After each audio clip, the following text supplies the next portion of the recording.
it's Moobit here, your friendly media manager from GamerNaz.co.uk, Moobit Media, Xbox Live Gamer Hub and all that other lovely stuff. And as you can see from the screen right now, this is Titanfall, at least the training modules. I'm using this for a bit of a blog, vlog type situation. What are my thoughts on first-person shooters and game innovation in general? So as I climb into my pod, we'll start off a bit of a training module, let them talk through this for a moment.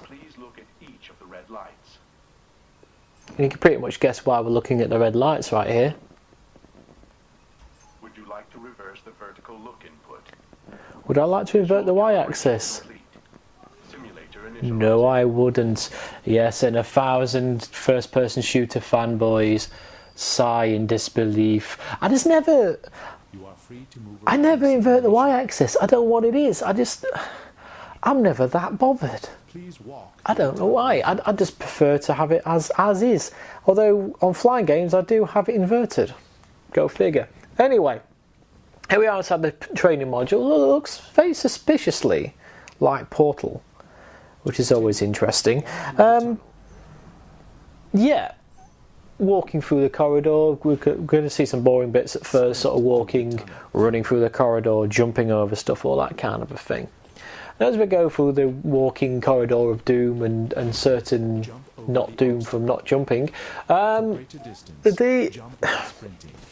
thoughts are on to Titanfall and the state of gaming in general, because let's face it, Titanfall really, even off of both the consoles, to me is kind of the first game that's really been pushed as the sort of must-have game of the generation. It's got a hell of a lot of hype over it.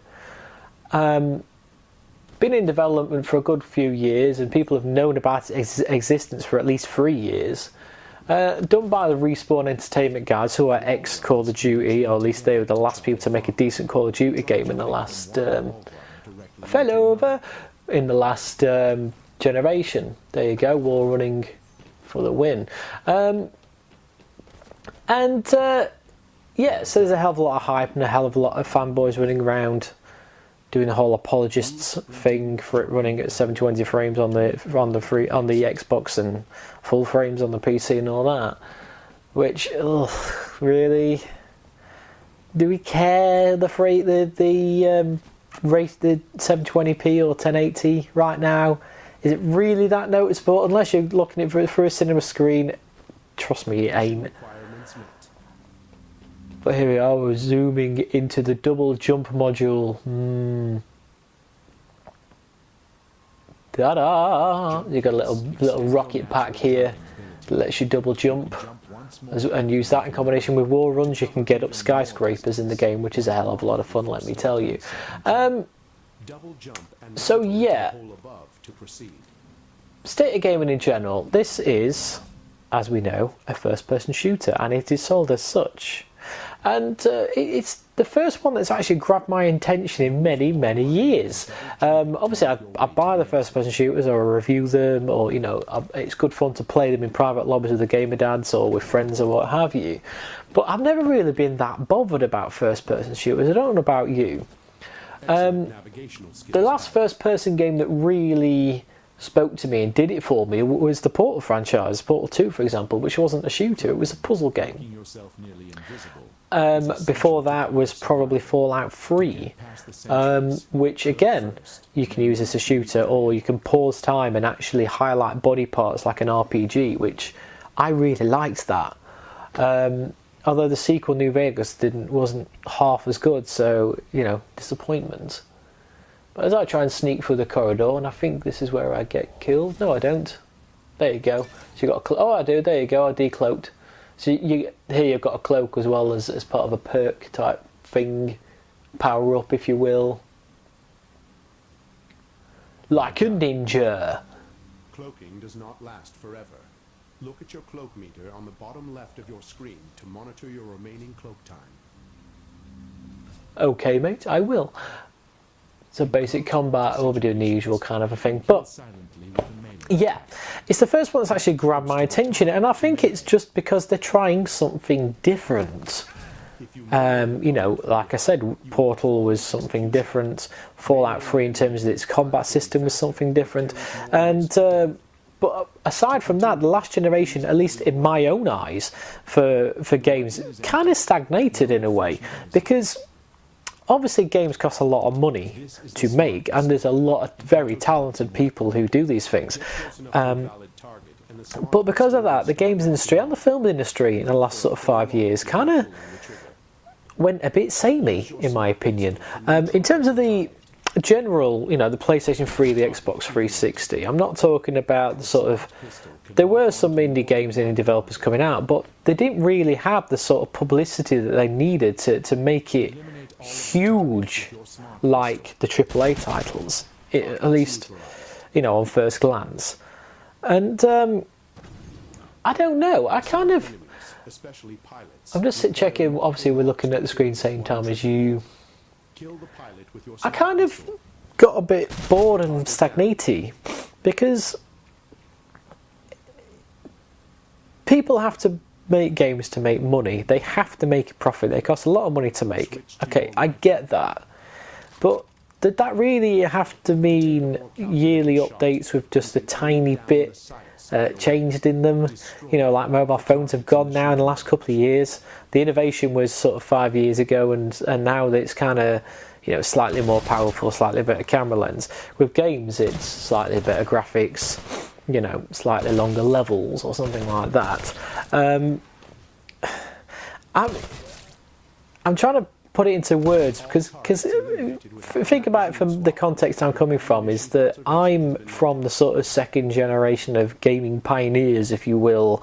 First we had arcade machines and Ataris and things like that, but I grew up like the Spectrum, the Amstrad, the Amiga, the NES, the Master System, Mega Drive, things like that. And back then, you could walk into a game shop and they would be the AAA titles. You had Ocean, Codemasters, things like that. Ocean tended to do a lot of movie tie-in games. Some were good, some were not so good, a bit like it is these days, I'll give you that. Codemasters, obviously, we know about those, they're still around even now. But right next to them, and for a similar price, would be a bedroom developer game, as I call it. It would be one or two people in the bedrooms or in an office somewhere making their own game. They'll have a vision for a game or a vision for something to do, and they'll just go out and do it. And I kind of liked that. And even as a kid, I kind of understood that these were the bedroom developers, but what it turned out to be was that some of the games that were made by the individuals were a lot more fun to play than the AAA titles. And I'm all about gameplay, bearing in mind, back in the days of the Spectrum, you didn't have any graphics, really. It was, big bloxy pixels and two colours, if you were lucky, and they always kind of bled into each other so you couldn't see anything. So it was all about the gameplay, which is where I come from today, to why I harp on about it in the podcast and things like that. If it's not fun to play, I ain't interested. The shiny graphics of these days, they're a bonus, but they're not the be all and the end all. Whereas I've met people at expos and things like that in the last couple of years, and they're all like, oh, it doesn't look quite as good as the game next to it, therefore it's crap. Well, no, it probably plays better than the game next to it, even though it doesn't look as good. So therefore it's actually a better game. But no, because it's not shiny, it doesn't look like going outside, photorealistic, you're not interested. You want to see photorealistic, go outside, take a photo, just that sort of mentality winds me up. Something chronic. It just pisses me off.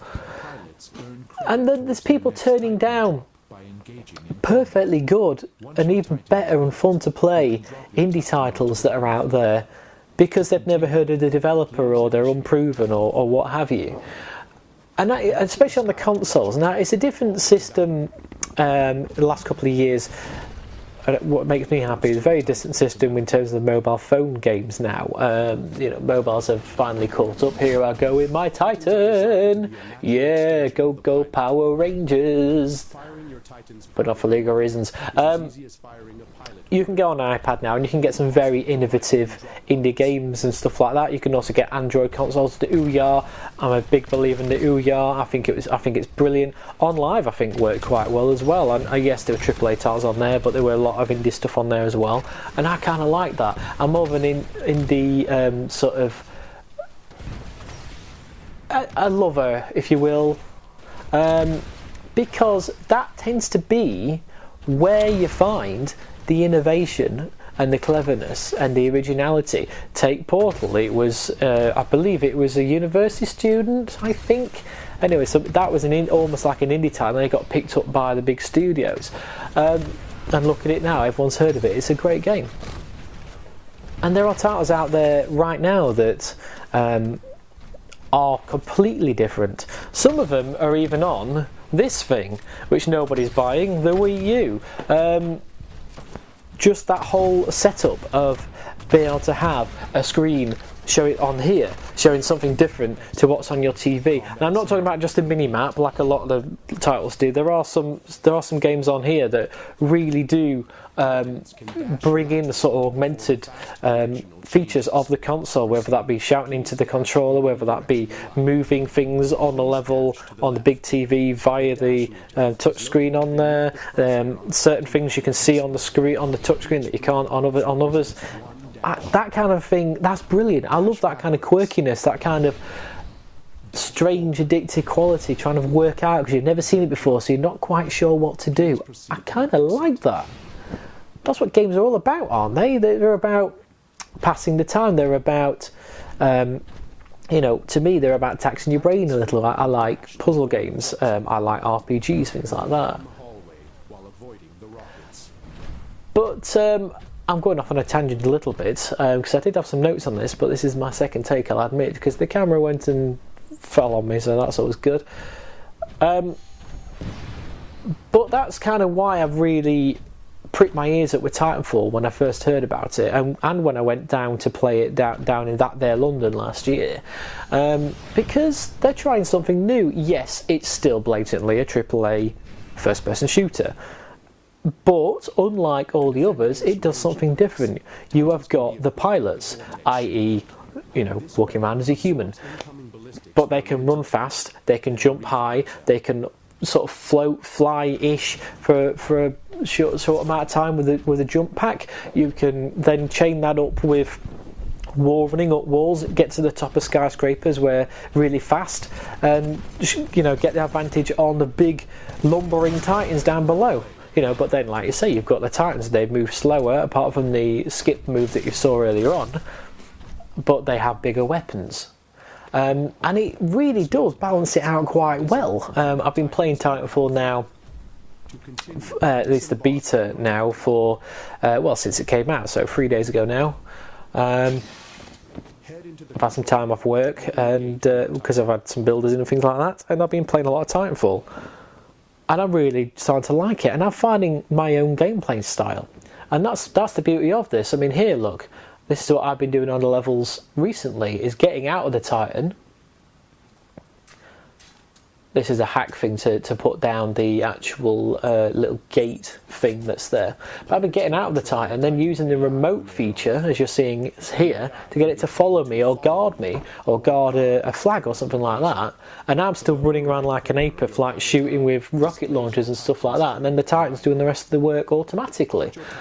So here you are, you press down to change the AI mode. And there you go. And you can play like that. You can play tactically with friends, where some people in Titans, some people are running around capturing flags as a pilot, which is what we were doing with the game dance the other day, and that worked really well. Or you can just go in guns blazing, you know, one man against the world kind of a thing. And I think it's opening up quite a few different gameplay styles. And I love how the guy catches you, the robot that catches you and chucks you in the cockpit. Never gets old. Here we are back in the virtual reality field, as it were. These weapons can be fired at times when primary weapons are unavailable. which enhances your Titan's combat effectiveness. Your Titan has been equipped with the rocket salvo. Try firing your rocket salvo. So we've got ordnance weapons here showing you the rocket salvo, so there's your big heavy weapon as it were, and that takes a bit of time to charge up once you've used it. But yeah, you got the best of both worlds here. I think I'll stay in the Titan for most of this round, to be fair. Enemy Titan shields temporarily disabled. But as we know, this game has been hyped up to all merry hell, and it's been all over the gaming press, you know, especially the multi-format magazines and websites and things like that. And but it is kind of the first game that I think that the last few years that might actually live up to the hype. Now there are some provisos right there. As I said, you know, it's made by the Call of Duty guys. Now that inevitably is probably going to attract some more unsavoury, let's say, online gamers, sort of the COD kids as we call them, you know, who run around and sort of spawn camp and just kind of spoil it for everyone, and just hopefully, you know, hopefully not, but it sounds like, you know, you get them on Call of Duty and they swear in F and Jeff. Now hopefully this game might get rid of those guys, in terms of maybe because it's not Call of Duty they might not be attracted to it. For myself, I'm hoping that's true, because I think as I found last night playing with the GDs, and we were playing as part of a team, and we were communicating with each other, it's a hell of a lot of fun, and it's just carnage. Some of the stuff when you're walking around, you could like say you're walking around as a pilot, and then you've got these 4 big Titans kind of stomping all over, and you have to avoid the legs and so you don't get squashed, and you know, it's just, explosions going off everywhere. It's a hell of a lot of fun. But I think that might be spoiled if people start spawn camping and people start being abusive in the lobbies and things like that. So time will tell. But initial impressions are very good. It's fun. The mechanics seem to work. The robots, the mechs pilot very well. The pilots being able to jump really high and wall run and parkour and things, they're a lot of fun to just be with, so you don't feel like you've left out if you're not in a Titan, or if it takes a while for you to get yourself a Titan. It takes about 2 minutes from spawning for the Titan to actually arrive and you'll be able to call it in. You can actually make that shorter by being, you know, good at the game and getting kills and capturing flags and things like that, but you know, you don't feel like you've left out if you're not running around in a giant fighty robot. And I think that's half the battle with this, is how is it going to play if you weren't in one of those robots, and would you have a chance in hell of surviving? And you can. Like I say, I found myself running around as a pilot more than I have as a Titan, because I like capturing points and you know, overseeing the battlefield from a slight distance, maybe through a sniper's scope, telling people where they are, and then like jumping in, you know, I've got a point to capture on the other side of the map, jumping in my Titan, running over and joining the battle that way. Here we go, look, so a bit of tactics, so you can zoom off to the side, behind a wall, reload, like that, and then zoom out and start shooting again. I say I'm not the best first-person gamer for the reasons I've stated earlier. They just kind of bore me a bit. So I've never actually sat and really gone out my way to get my skills up. I just kind of try and make fun out of them by just running around and just having a laugh, really. I don't take them to myself too seriously on first-person shooters.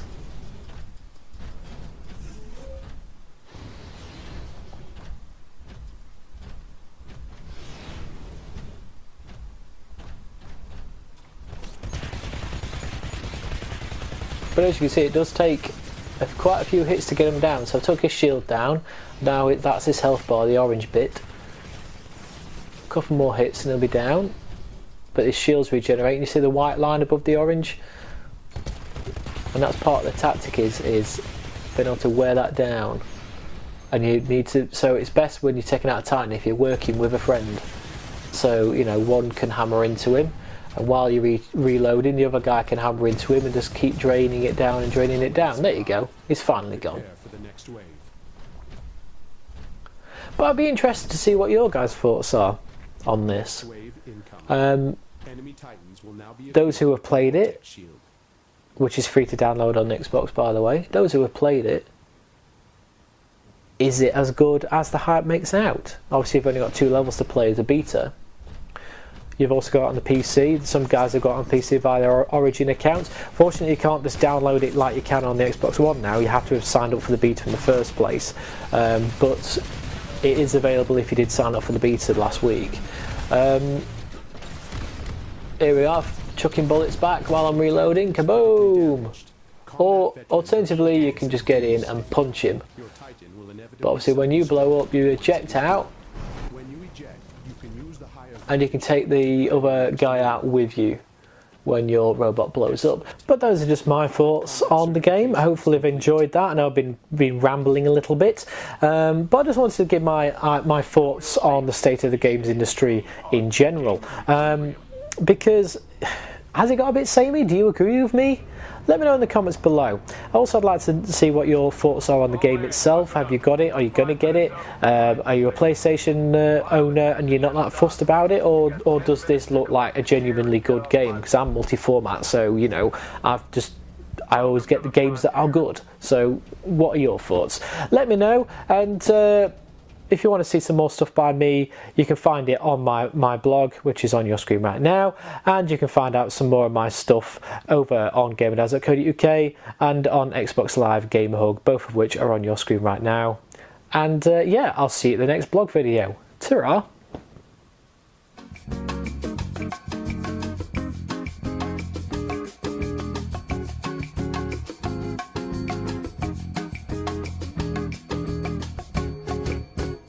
I like to move it, bit, bit.